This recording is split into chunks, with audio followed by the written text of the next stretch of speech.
నమస్కారం అండి. ఈనాటి ఎపిసోడ్‌లో మనం భాషా భాగాలని అదేనండి నామవాచకము, సర్వనామము, విశేషణము, క్రియా విశేషణము లేకపోతే అవ్యయము కూడా ఉంది. వీటి గురించి ఒక కొత్త విధానంలో భవ్యకవి బమ్మెర పోతనామాత్యుడు శ్రీమద్ భాగవతంలో శ్రీకృష్ణ లీలల్లో వర్ణించిన ఒక పద్యాన్ని ఉదాహరణగా తీసుకుని అందులోని భాషని, భావాన్ని ఆస్వాదిద్దాం రండి. ఇక్కడ ఇచ్చిన పద్యము ఓయమ్మ నీ కుమారుడు మా ఇండ్లను పాలు పెరుగు మన నీడమ్మా పోయడమెక్కడికైనను మానల పిరగుదాన మందులవాణి. ఇంకొక్కసారి పద్యం చదువుకుందాం. ఓయమ్మ నీ కుమారుడు మా ఇండ్లను పాలు పెరుగు మన నీడమ్మా పోయడమెక్కడికైనను మా అన్నల సురభులాన మంజులవాణి అని ఈ పద్యం. ఇది పూర్వపరాల గురించి ఆలోచిస్తే శ్రీకృష్ణ పరమాత్మ బాలుడుగా ఉన్నప్పుడు బాల్య క్రీడలలో అందరిళ్ళకి వెళ్ళి వాళ్ళ దగ్గర ఉన్న పాలు పెరుగు మొత్తం తినేస్తున్నాడు. ఈ విధంగా అయితే ఎలాగమ్మా, మీ శ్రీకృష్ణుడితో మేము వేగలేము, అందుకని మీరు ఈ విధంగా ఉంటే మేము ఎక్కడికైనా వెళ్ళిపోవాల్సిందే. అది మేమేదో తమాషాగా చెప్తున్నాం అనుకోకమ్మా, సరదాగా చాలా ఖచ్చితంగా చెప్తున్నాము. మా పుట్టింటి ఆవుల మీద ఒట్టు వేసుకున్నాము, సురభులు కామధేనువు.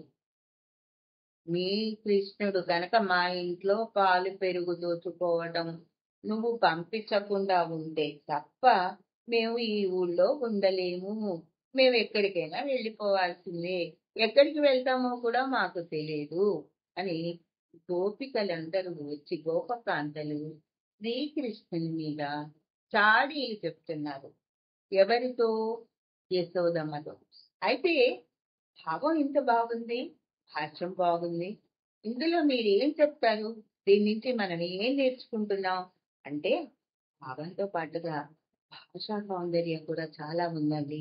అదే ఆ భాషా భాగాలన్నీ ఇచ్చి చాలా అందంగా తేలికైన మాటలతో మధురమైన భావాలను అందించే మందార మకరందాలు కూడా ఉన్నాయండి.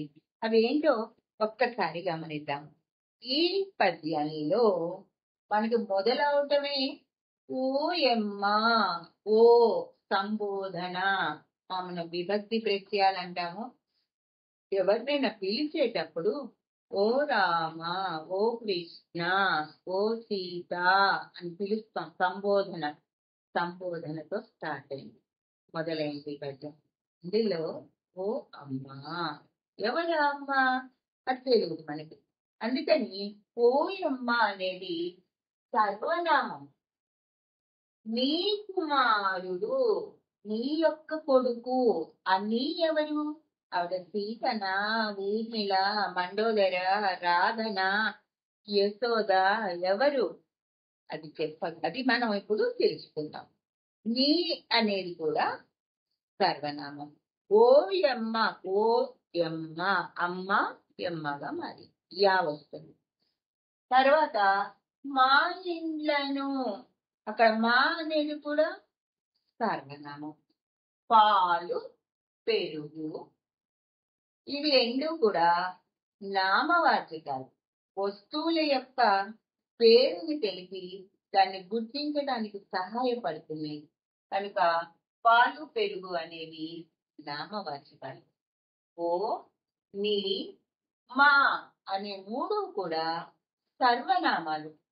మన నీడమ్మ, ఉండనీయడు, బతకనీయడు అంటారు. అంటే మొత్తం తినేస్తారు. మనకి ఏదైనా ఇష్టమైందంటే మొత్తం తినేస్తారు. అసలు కొంచెం కూడా వేరే వాళ్ళ గురించి ఆలోచించకుండా, ఆరోగ్యం గురించి ఆలోచించకుండా మొత్తం తినేస్తారు. దాన్ని ఉండనీడు అని చెప్పడంలో మొత్తం తినేస్తున్నాడు. పాలు పెరుగు వెన్న నెయ్యి అని చెప్పడంలో మా ఇంట్లో ఉండనీయట్లేదు. పోయడం ఎక్కడికైనను, పోయడము పని తెలియజేస్తుంది.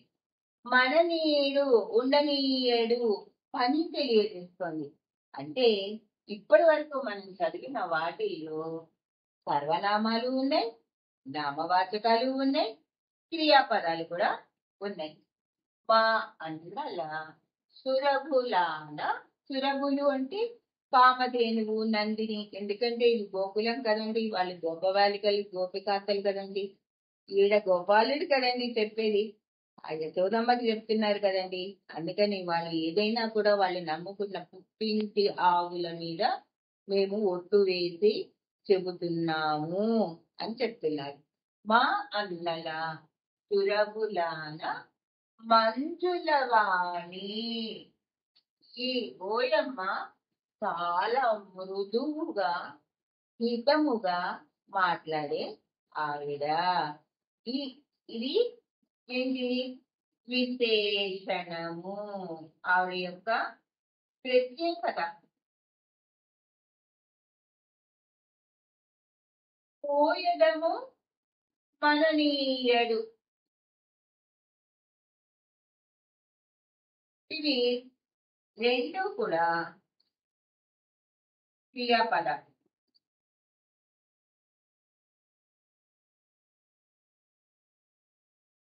పాలు, పెరుగు, సురభులు ఇవి నామవాచకాలు. ఆ జంతువు యొక్క ప్రత్యేకత ఏంటో చెప్తోంది ఆవులని. ఇది ఏ వర్గానికి చెందింది?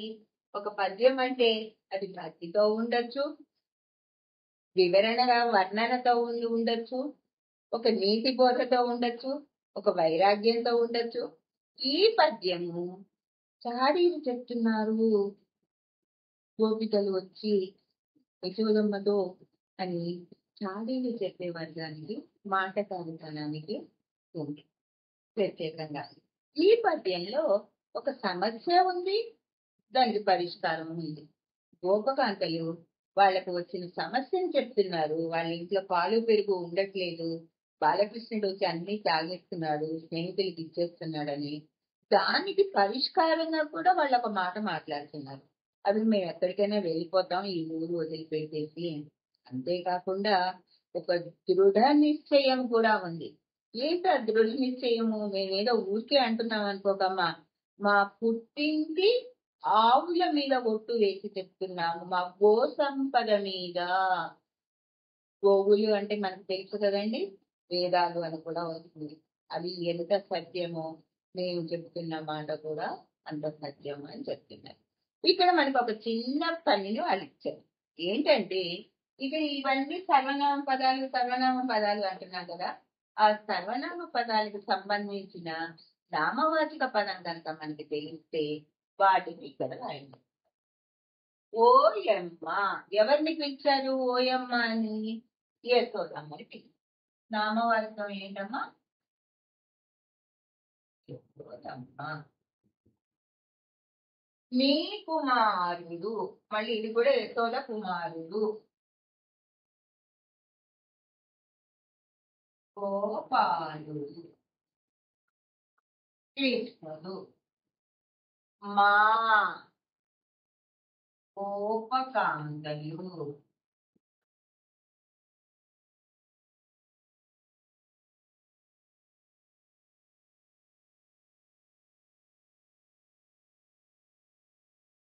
ఎక్కడికైనాను ఈ ఊరెళ్తాం, ఆ ఊరెళ్తాం, ఈ దేశం వెళ్తాం అని చెప్పట్లేదు.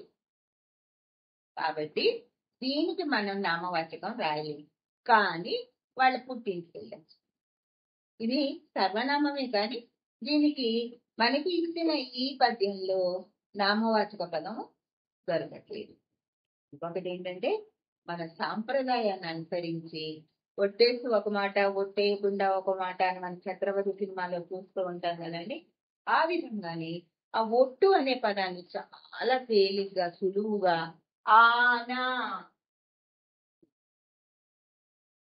అని చూపించాలి. అంతేకాకుండా ఇందులో ద్విత్వాక్షరాలు 4 ఉన్నాయి అంటున్నారు. ఓయమ్మ 1, మననీడమ్మ 2, ఎక్కడికైనా 3, అన్నల 4. 1, 2, 3, 4. కరెక్ట్. సంయుక్తాక్షరం ఒకటే ఉందంటున్నారు. సంయుక్తాక్షరం ఎక్కడుంది ఇక్కడ? ఇండ్లను.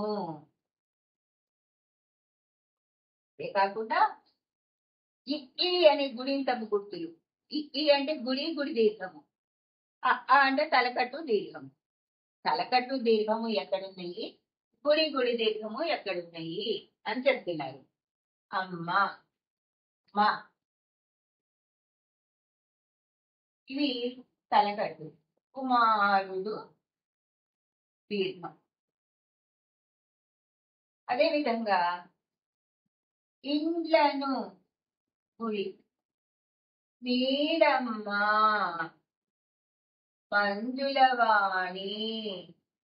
ఇక్కడ తలకట్టు వచ్చింది, దీర్ఘం కూడా వస్తుంది. కానీ తలకట్టు మనకి కనిపించదు, మాట మాత్రం వినిపిస్తుంది. ఈ విధంగా ఇంకేదైనా పద్యం మీకు నచ్చితే, ఇందులోని ఇంకేవైనా అంశాలు కూడా మాట్లాడుకుందాం అనిపిస్తే మీరు తప్పకుండా కామెంట్స్ రూపంలో వాటిని రాస్తారని అనుకుంటూ ఇప్పటికి సెలవు తీసుకుంటాను. మళ్ళీ ఎపిసోడ్లో కలుస్తాను. నమస్తే. జై తెలుగు తల్లి.